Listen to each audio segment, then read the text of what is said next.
ओम शांति।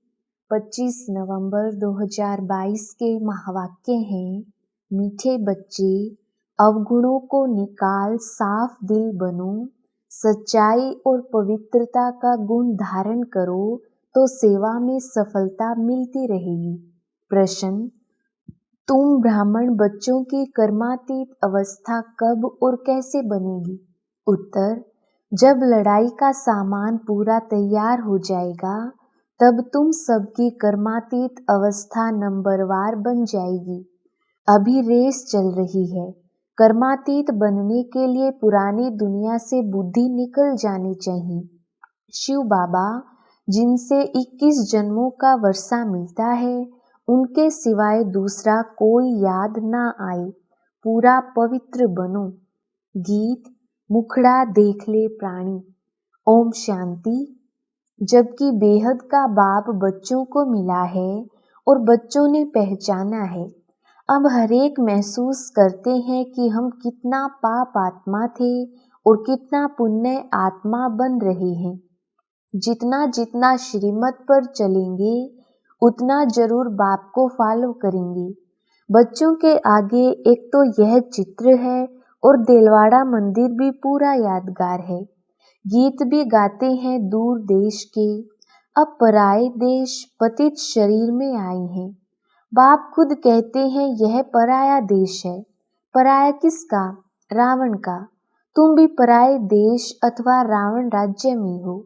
भारतवासी पहले राम राज्य में थे, इस समय पराये अर्थात रावण राज्य में हैं। शिव बाबा तो विचार सागर मंथन नहीं करते, यह ब्रह्मा विचार सागर मंथन कर समझाते हैं कि यह जो जैनी लोग हैं उनका यह देलवाड़ा मंदिर है। यह जो चैतन्य होकर गए हैं उनका ही जड़ यादगार है। आदि देव आदि देवी भी बैठे हैं, ऊपर में स्वर्ग है। अब अगर जो उन्हों के भगत हैं उन्हों को ज्ञान मिले तो अच्छी तरह समझ सकते हैं कि बरोबर नीचे राज्यों की शिक्षा ले रहे हैं। ऊपर में भी प्रवृत्ति मार्ग, नीचे भी प्रवृत्ति मार्ग। कुंवारी कन्या अधर कन्या का चित्र भी है, अधर कुमार और कुमारी भी हैं। तो मंदिर में आदि देव ब्रह्मा भी बैठा है और बच्चे भी बैठे हैं। अब तुम समझ गए हो कि ब्रह्मा सरस्वती ही राधे कृष्ण बनती हैं। ब्रह्मा की आत्मा का बहुत जन्मों के अंत का जन्म है। यह बाप और बच्चों का यादगार है। ऐसे तो नहीं 1000 लाख चित्र रखेंगे, मॉडल में थोड़े चित्र रखे जाते हैं। यह है जड़ और हमारा है चैतन्य। जिन्होंने कल्प पहले भारत को स्वर्ग बनाया है उन्हों का यादगार है। जगत अम्बा जगत पिता और उनके बच्चे हैं। मेजॉरिटी माताओं की होने कारण बी के नाम लिख दिया है। मंदिर में भी कुंवारी कन्या और अधर देवी है। अंदर जाएंगे तो हाथियों पर मेल्स के चित्र हैं। यह सब बातें तुम बच्चे ही समझ सकते हो। तुम अभी साफ दिल बनते हो, आत्मा से अवगुण निकाल रहे हो। तुम्हारी मम्मा किसको समझाती थी तो उनको तीर लग जाता था।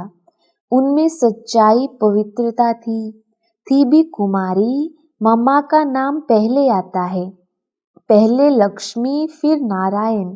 अब आप कहते हैं मम्मा जैसे गुण धारण करो, अवगुणों को निकालते जाओ। नहीं निकालेंगे तो पद भ्रष्ट हो जाएंगे। सपूत बच्चों का काम है हर एक बात समझना। पहले तुम बेसमझ थे, अब बाबा समझदार बनाते हैं। अज्ञान में बच्चे खराब हैं तो बाप का नाम बदनाम करते हैं। यह तो बेहद का बाप है। ब्रह्मा कुमार कुमारियां कहलाकर फिर ईश्वर बाप का नाम बदनाम करेंगे तो उनका क्या हाल होगा। ऐसा काम क्यों करना चाहिए जो पद भी भ्रष्ट हो और बहुतों का नुकसान भी हो। तो बाप ने समझाया है, दूर देश से आते हैं पराए देश में। फिर रावण राज्य द्वापर से शुरू होता है, भक्ति भी द्वापर से शुरू होती है। इस समय सबकी तमो प्रधान जड़ जड़ी भूत अवस्था है। यह बेहद का पुराना झाड़ है, बेहद का ज्ञान कोई दे ना सके, बेहद का सन्यास कोई करा ना सके, वह हद का सन्यास कराते हैं। बेहद का बाप बेहद की पुरानी दुनिया का सन्यास कराते हैं, आत्माओं को समझाते हैं, हे बच्चे यह पुरानी दुनिया है, तुम्हारे अब 84 जन्म पूरे हुए हैं, महाभारत लड़ाई सामने खड़ी है, विनाश अवश्य होना ही है, इसलिए बेहद के बाप और वर्षे को याद करो। हे आत्माएं सुनती हो, हम आत्मा है, परमात्मा बाप हमको पढ़ाते हैं। जब तक यह पक्का निश्चय नहीं, गोया कुछ भी नहीं समझेंगे। पहले यह निश्चय करें कि हम आत्मा अविनाशी हैं। हम अशरीरी आत्मा शरीर में आकर प्रवेश करती हैं, नहीं तो आदमशुमारी वृद्धि को कैसे पाई।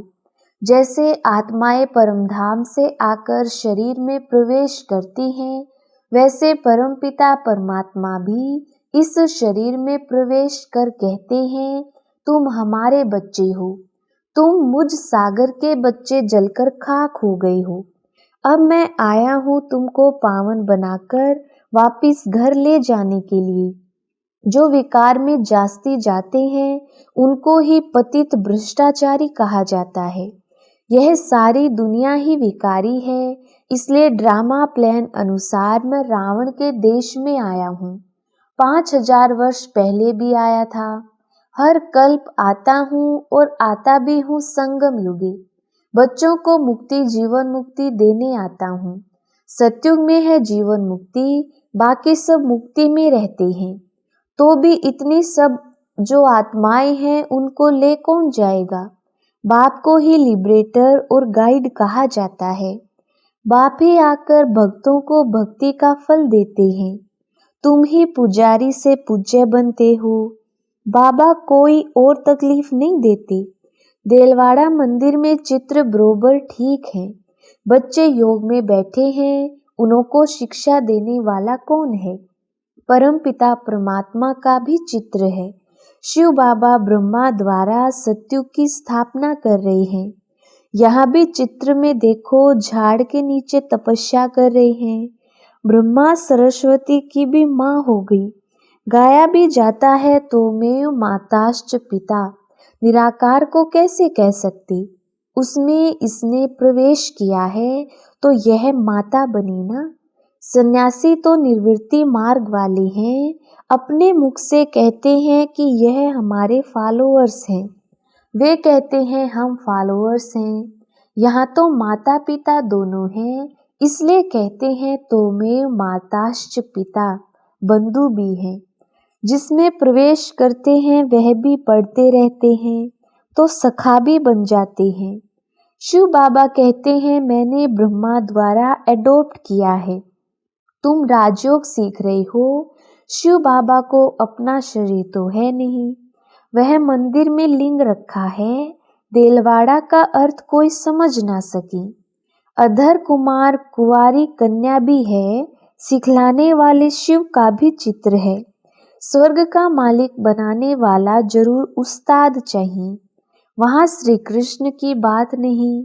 जहाँ ब्रह्मा बैठा है वहाँ श्री कृष्ण कैसे आए। श्री कृष्ण की आत्मा तपस्या कर रही है सुंदर बनने के लिए। अभी वह शाम है। ऊपर में वैकुंठ के सुंदर चित्र खड़े हैं। ब्राह्मण ब्राह्मणियां ही फिर देवता बनेंगे। तुम्हें ऐसा बनाने वाला सबसे ऊंचा है तो यह देलवाड़ा मंदिर भी सबसे ऊंचा है। तुम बच्चे ज्ञान तो सबको देते हो, लेकिन कई समझते हैं कि ज्ञान में आकर पति पत्नी दोनों साथ रहते पवित्र रहें, यह तो बहुत बड़ी ताकत है। परंतु यह नहीं समझते कि यह सर्वशक्तिमान बाप की ताकत है। बाप देखो स्वर्ग की कितनी भीति देते हैं। बच्चे पवित्र बनो तो स्वर्ग के मालिक बन जाएंगे। माया के तूफान तो बहुत आएंगे। बाप कहते हैं बच्चे तुम कितना फर्स्ट क्लास थे, तुमको क्या हो गया। बाबा झट बताएंगे इस समय ब्राह्मणों की माला में नंबरवार कौन कौन है, परंतु सब कायम नहीं रहेंगे। कमाई में दशाएं बैठती है ना, किसको राहु की दशा बैठती है। दशा बैठने से फिर छोड़कर चले जाते हैं पुरानी दुनिया में। कहते हैं हमसे मेहनत नहीं होती है, बाबा को याद नहीं कर सकते। नहीं कहने से नास्तिक बन जाते हैं। दशाएं फिरती रहती हैं। माया के तूफान आने से ढीले हो जाते हैं। अगर भागंती हो गया तो समझेंगे श्याम बन गया। यहाँ आते हैं सुंदर बनने। तुम ब्राह्मण कुल वाले श्याम से सुंदर बन रहे हो। यहाँ बहुत जबरदस्त कमाई है। बच्चे जानते हैं मम्मा बाबा लक्ष्मी नारायण बनेंगे। बच्चे कहते हैं बाबा हम भी आप जैसा पुरुषार्थ कर जरूर तख्त नशीन बनेंगे, वारिस बनेंगे। परंतु फिर भी ग्रहचारी बैठ जाती है। चलन भी अच्छी चाहिए। तुम्हारा धंधा है घर घर में संदेश पहुंचाना कि शिव बाबा को याद करो तो विकर्म विनाश होंगे। विनाश सामने खड़ा है, तुम निमंत्रण देते रहो। तुम्हारी दिन प्रतिदिन वृद्धि होती जाएगी। सेंटर्स खुलते जाएंगे। यह इतना बड़ा मकान भी कम पड़ जाएगा। आगे चल कितने मकान चाहिए। ड्रामा में आने वालों के लिए प्रबंध भी जरूर चाहिए। बच्चे अपने लिए सब कुछ कर रहे हैं तो बच्चों को बेहद की खुशी होनी चाहिए। परंतु माया घड़ी घड़ी बुद्धि योग तोड़ देती है। अभी माला बन नहीं सकती, अंत में रुद्र माला बनेगी, फिर विष्णु की माला बन जाएगी। बाबा कितना अच्छी रीति समझाते हैं। अम्बा के मंदिर के आगे भी अपना सेंटर होना चाहिए जो सबको समझाया जाए। तो अभी यह ज्ञान ज्ञानेश्वरी है, वहां भी भीड़ मच जाएगी। तुम सिर्फ काम करो, पैसे छमछम कर आ जाएंगे। ड्रामा में पहले से नूंदा हुआ है। तुम 10 सेंटर खोलो, बाबा ग्राहक दे देंगे, परंतु सेंटर ही नहीं खोल सकते। कलकत्ते जैसे शहर में तो बहुत सेंटर खोलने चाहिए। हिम्मते बच्चे मददे बाप, किसको भी टच कर देंगे। काम तुमको करना है। बहुरूपी के बच्चे तुम बहुरूप धारण कर यह सर्विस कर सकते हो। कहाँ भी जाकर बहुतों का कल्याण कर सकते हो। जैनियों की भी सर्विस करनी है। बहुत अच्छे बड़े बड़े जैनी हैं, परंतु बच्चों की इतनी विशाल बुद्धि नहीं है जो सर्विस करें। कुछ देह अभिमान रहता है। अच्छा, मीठे मीठे सिकिलधे बच्चों प्रति माता पिता बाप दादा का याद प्यार और गुड मॉर्निंग। रूहानी बाप की रूहानी बच्चों को नमस्ते। हम रूहानी बच्चों की रूहानी बाप दादा को याद प्यार गुड मॉर्निंग और नमस्ते जी। धारणा के लिए मुख्य सार। पहला पॉइंट, बाप का बनकर माया के वश नहीं होना है। कर्मातीत बनने का पुरुषार्थ करना है। बाप को भूल नास्तिक नहीं बनना है। दूसरा पॉइंट, बुद्धि से बेहद का संन्यास करना है। बेहद खुशी में रहकर विशाल बुद्धि बन सेवा करनी है। वरदान, दिल की समीपता द्वारा सहयोग का अधिकार प्राप्त कर उमंग उत्साह में उड़ने वाले तीव्र पुरुषार्थी भव। विस्तार, जो बच्चे दूर बैठे भी सदा बाप की दिल के समीप हैं, उन्हें सहयोग का अधिकार प्राप्त है और अंत तक सहयोग मिलता रहेगा। इसलिए इस अधिकार की स्मृति से कभी भी ना तो कमजोर बनना, ना दिल शिकस्त बनना, ना पुरुषार्थ में साधारण पुरुषार्थी बनना। बाप कंबाइंड है, इसलिए सदा उमंग उत्साह से तीव्र पुरुषार्थी बन आगे बढ़ते रहना। कमजोरी व दिल शिकस्तपन बाप के हवाले कर दो। अपने पास सिर्फ उमंग उत्साह रखो। स्लोगन, श्रीमत के कदम पर कदम रखते चलो तो संपूर्णता की मंजिल समीप आ जाएगी। मातेश्वरी जी के अनमोल महावाक्य। पहला पॉइंट, सतोगुणी रजोगुणी तमोगुणी, यह 3 शब्द कहते हैं इसको यथार्थ समझाना जरूरी है। मनुष्य समझते हैं यह तीनों गुण इकट्ठे चलते रहते हैं, परंतु विवेक क्या कहता है? क्या यह तीनों गुण इकट्ठे चले आते हैं व तीनों गुणों का पार्ट अलग अलग युग में होता है? विवेक तो ऐसे ही कहता है कि यह तीनों गुण इकट्ठे नहीं चलते। जब सतयुग है तो सतोगुण है, द्वापर है तो रजोगुण है और कलयुग है तो तमोगुण है। जब सतो है तो तमो रजो नहीं, जब रजो है तो फिर सतोगुण नहीं है। यह मनुष्य तो ऐसे ही समझकर बैठे हैं कि यह तीनों गुण इकट्ठे चलते आते हैं। यह बात कहना सरासर भूल है। वो समझते हैं जब मनुष्य सच बोलते हैं, पाप कर्म नहीं करते हैं, तो वो सतोगुणी होते हैं। परंतु विवेक कहता है जब हम कहते हैं सतोगुण, तो इस सतोगुण का मतलब है संपूर्ण सुख, गोया सारी सृष्टि सतोगुणी है।